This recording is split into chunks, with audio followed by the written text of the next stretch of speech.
Day 34, the Grand Enchantment Trail. I camped behind the church because it's on the edge of town. There's a nice meadow behind it. The other option was camping at the community center, which is surrounded by houses. Sprouts and Mustard, Colonel Mustard, are also here. I got to talk to them. Made me really proud of my 11-minute wait for the hitch yesterday, as it took them 2.5 hours to get a ride. Masochist had left town by the time I got here, but he messaged me that it took him an hour to get a ride into town. So 11 minutes, it's got to be a record. It's got to be a record for Winston. So I'm headed back to the community center because no one was here at the church to give me the Wi-Fi password. So that's where I've been doing my Wi-Fi.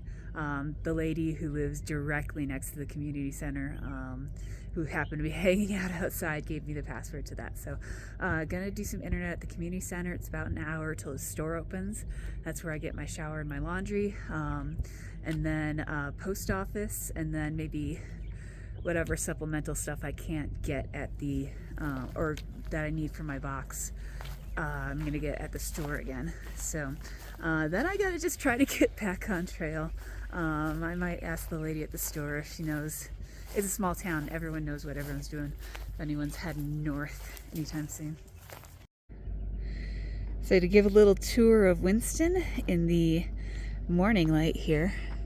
Back here, it's kind of blocked by whatever this building is, but the kind of like tan building back there, that is the church. This is the general store, which has everything, including showers and laundry somehow, in that little tiny building. This is Grafton Street here, and a couple houses down is the community center, and a little bit further down from that is the post office. Tiny town, but like this pocket in Mexico does not have much. So grateful for a resupply stop, grateful for the community letting us camp and use Wi-Fi and such. Wearing my rain gear while doing my laundry, and I just got this cold bottle of Coke. And I don't usually drink sugary Coke, but on trail, cold, sugary, caffeinated Coke is like the most amazing thing in the world. So just sitting on the porch of the store in my rain gear, waiting for my laundry to finish. Okay, I'm all clean, both clothes and skin. I wish they had lotion though, my skin is getting really dry. Just was at the post office, got all my resupply stuff, and the lady even took my trash, which was amazing. I even sent a couple things home. So headed back to the general store. They've got a self-serve hot dog and pulled pork sandwich area, and it's lunchtime, so I'm just gonna grab that and then see if I can find someone to get me back to the trail. Okay, so I'm ready to head out of town. I don't know if town is ready for me to head out though. I talked to the ladies in the store, just seeing, you know, it's a small town and that's the hub, seeing if they knew anyone heading north on 52. They said not until the evening. So I hope I'm not waiting that long. Part of me is worried that my luck coming in, I'm going to be paying for it on the way out. So we'll have to see how long this hitch takes. 38-minute wait for my hitch at Winston. For Winston, I think that's pretty good. So a man, Darwin, dropped me off at, that's the actual name, where I can access to the road to Monticello Box.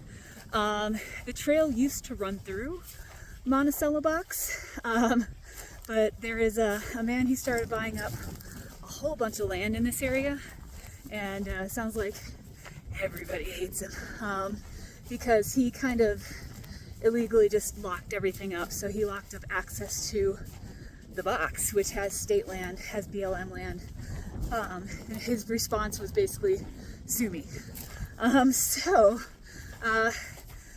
The New Mexico, well, it was originally upheld, and then the New Mexico Supreme Court actually just overturned it, saying that the waterways are public. So the Grand Enchantment Trail used to run straight through the box until that happened, and then it was kind of routed around the box. And I was talking to Sprouts and Colonel Mustard, and none of us really want to be the first one to test going on that property, because it sounds like this guy is not first to just be like, sorry everybody, let me unlock my gates.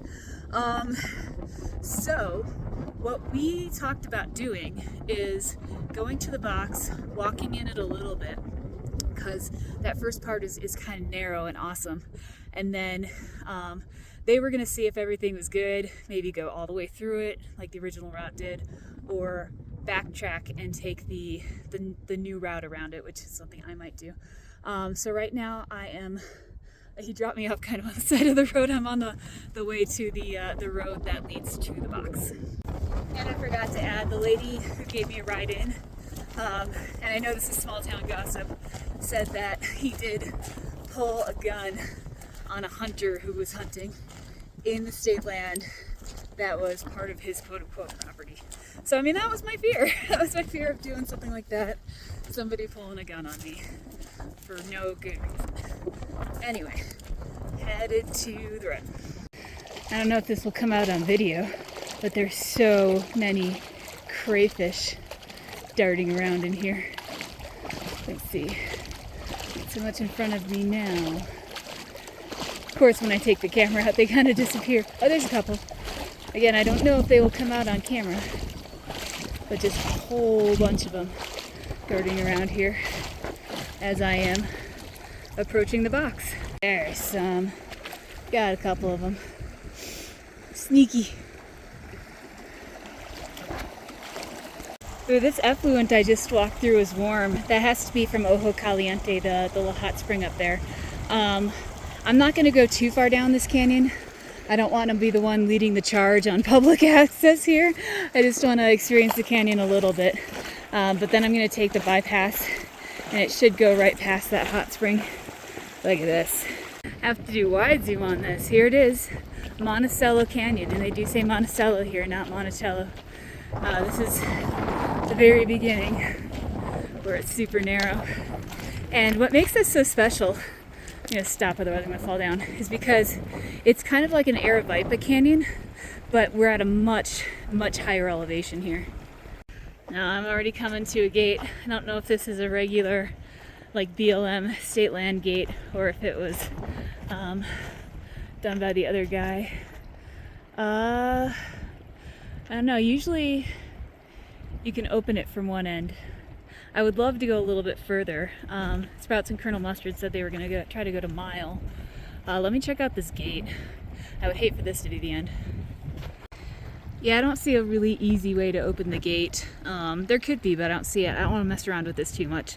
I'm not going to do gate jumping today, simply because this next section between resupplies, there's going to be some really hard stuff, so I do want to kind of get going with it. But I did want to get a taste of this box. It's a box canyon, that's why they call it. Here they just call it the box, but it's Monticello Box, and it's a box canyon with water flowing through it. Super bummer that you can't go down it though. Alright, so I'm going to backtrack and take the bypass, and I should be going by that hot spring. Okay, this is fun too. This is the GET alternate going around the box, and you go up the Ojo Caliente drainage. You got those nice little pour-offs there. That's really cool. And here's the source. Ojo Caliente is the source of the hot water that flows all the way down into the box, which you can't see right now because we're in the drainage. It's not like super hot. It is kind of bathtub warm, but still pretty cool. The guy who gave me a ride here said that this place is kind of a spiritual place for him, just the feeling, and it was sacred to the natives as well, who originally in this area, and now it's closed off. I also quickly want to point out that so many Fords on this trail have just ripped my socks to shred, my good expensive socks to shred. So there were novelty socks at the general store. This one says, "These are my hiking socks." So these are my disposable socks I'm going to be wearing on days when there's a lot of water, until they just shred too. Officially entered the Cibola National Forest, and there's more cows looking at me.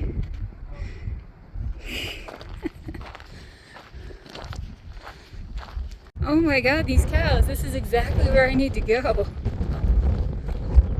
What are you guys gonna do?